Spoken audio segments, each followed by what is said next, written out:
Hai, apa kabar kalian semua? Semoga meskipun kita masih ada di pandemik ini, kalian tetap sehat selalu. Jangan lupa tetap stay healthy dan bawa masker ataupun hand sanitizer kalau kalian lagi keluar, dan keep social distancing.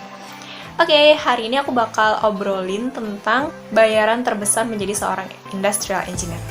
Kalau kalian udah nonton video-video aku sebelumnya, mungkin kalian bakal tahu kalau yes, now I'm studying at Industrial and System Engineering di Institut Teknologi 10 November.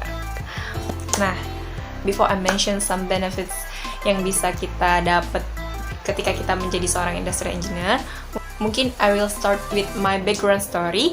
Kenapa aku akhirnya memutuskan untuk masuk ke teknik industri.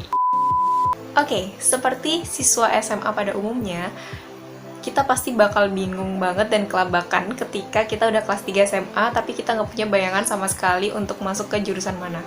Nah, sama halnya dengan aku, meskipun aku dulu sudah punya pandangan untuk masuk ke sistem informasi ITS di kelas 10 mau ke kelas 11, karena waktu itu aku dapat insight dari temen ibu aku bahwa SI ini merupakan jurusan dengan prospek yang cukup bagus lah, bisa dibilang cukup bagus, karena anak dari teman ibu aku ini kuliah di situ gitu.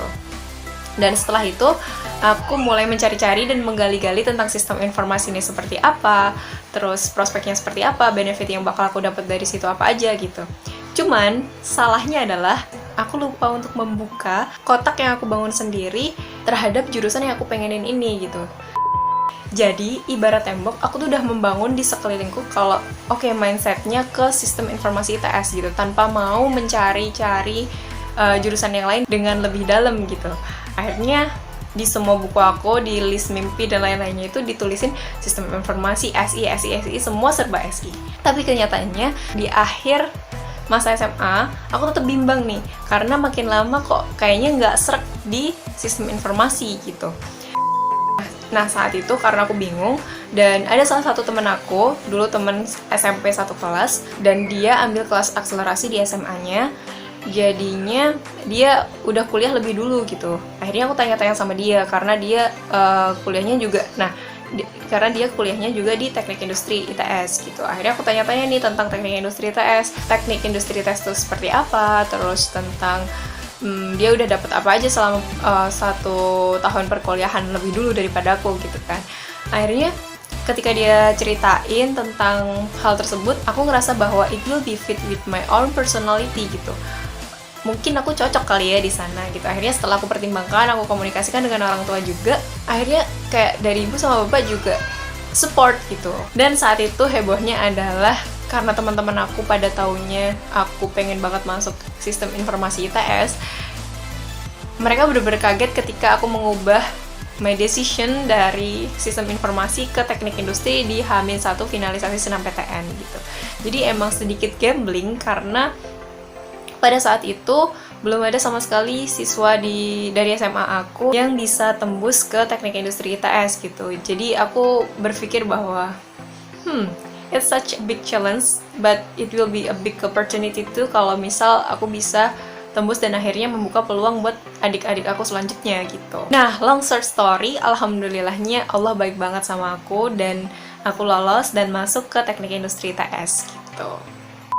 Nah, sekarang kita obrolin tentang masa-masa menjadi mahasiswa. Setelah masuk ke Industrial and System Engineering, diterima di sana sebagai mahasiswa baru, sebenarnya aku tidak expect apapun karena aku tahu bahwa untuk masuk ke situ aja udah susah gitu. Kamu harus banyak-banyak bersyukur, Ingrita, kamu bisa masuk ke sini. Tapi di luar ekspektasi aku, bahwa di teknik industri ITS ini aku banyak banget belajar tentang segala hal. Bahkan sampai sekarang mungkin kalau ditanya jurusan terbaik menurut kamu apa? Of course, I will answer Industrial and System Engineering ITS, jurusan aku.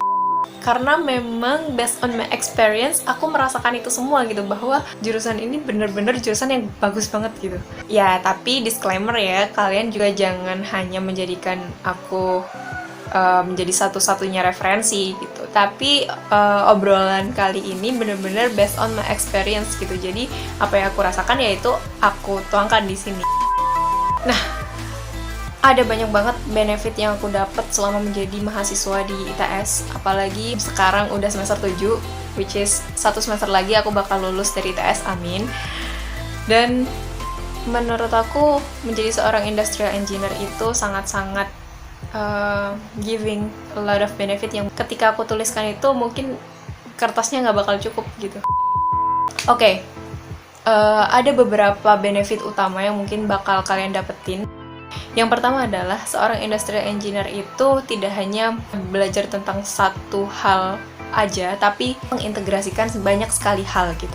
Kalau yang selama ini aku pelajari, gak cuma berbicara tentang perhitungan produksi itu seperti apa di sebuah pabrik gitu, tapi lebih dari itu gitu. Kita benar-benar belajar tentang a whole industry, yang mana industri di sini bukan berarti hanya tentang pabrik manufaktur atau hal yang lebih sempit dari itu, tapi benar-benar belajar tentang a whole system.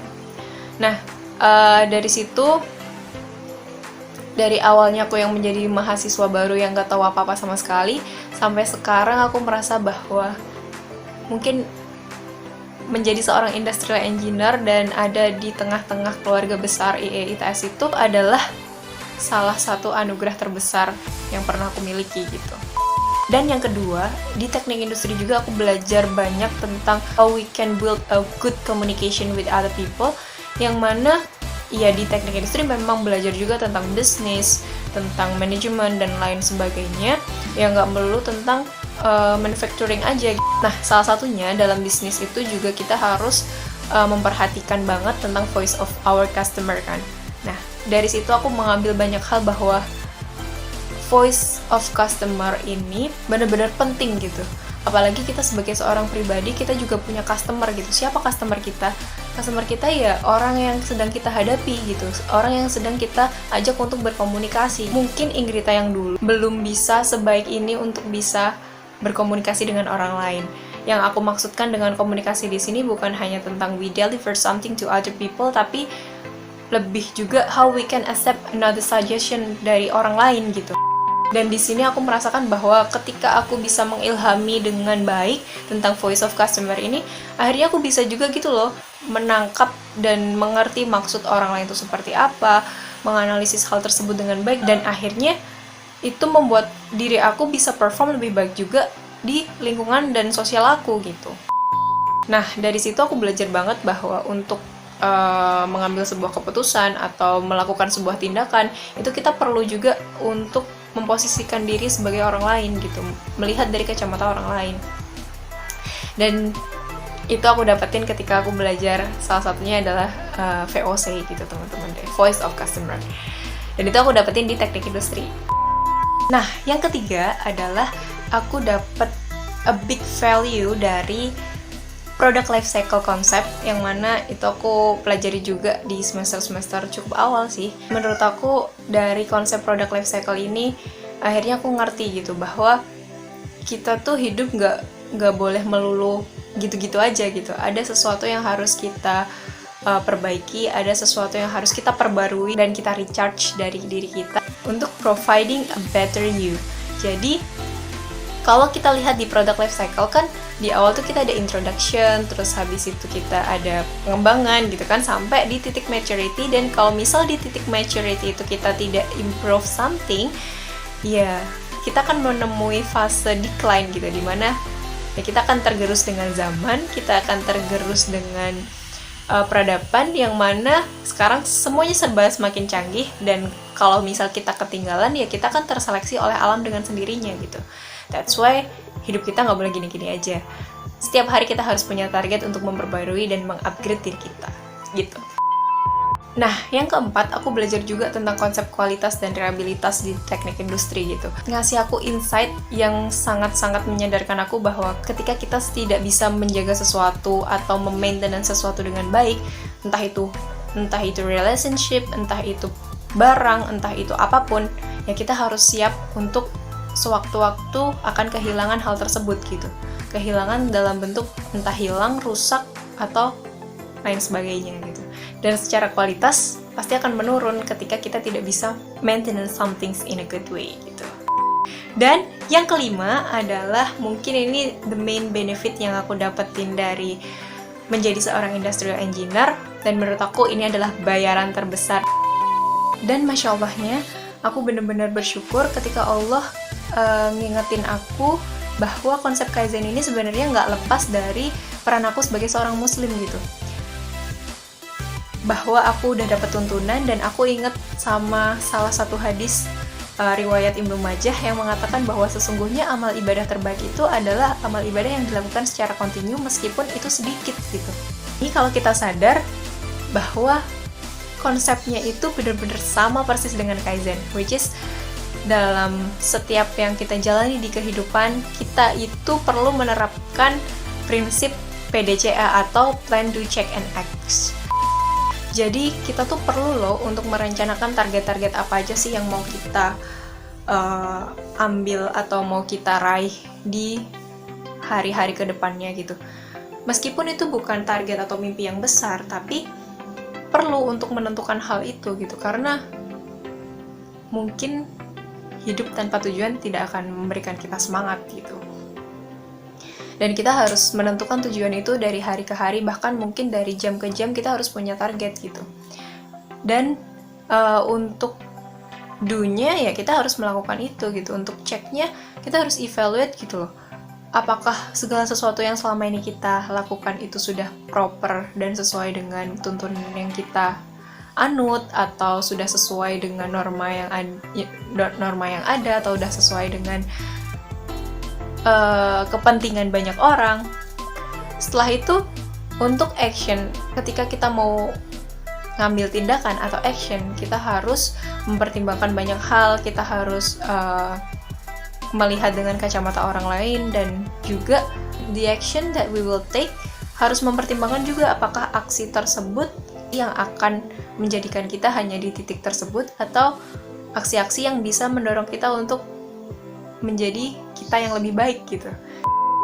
Oke, dari semua cerita-cerita tadi mungkin bisa disimpulin nih, kalau bayaran terbesar menjadi seorang industrial engineer itu bukan lagi tentang uang, materi, atau something else, tapi lebih ke arah self-improvement yang pastinya tidak bisa dibeli dengan apapun kalau tidak kita sendiri yang mengilhami dan menerapkannya. Karena dengan mengambil sebanyak-banyaknya value dari semua hal yang kita lakukan, semua hal yang kita temui, dan itulah yang bisa membuat kita besar.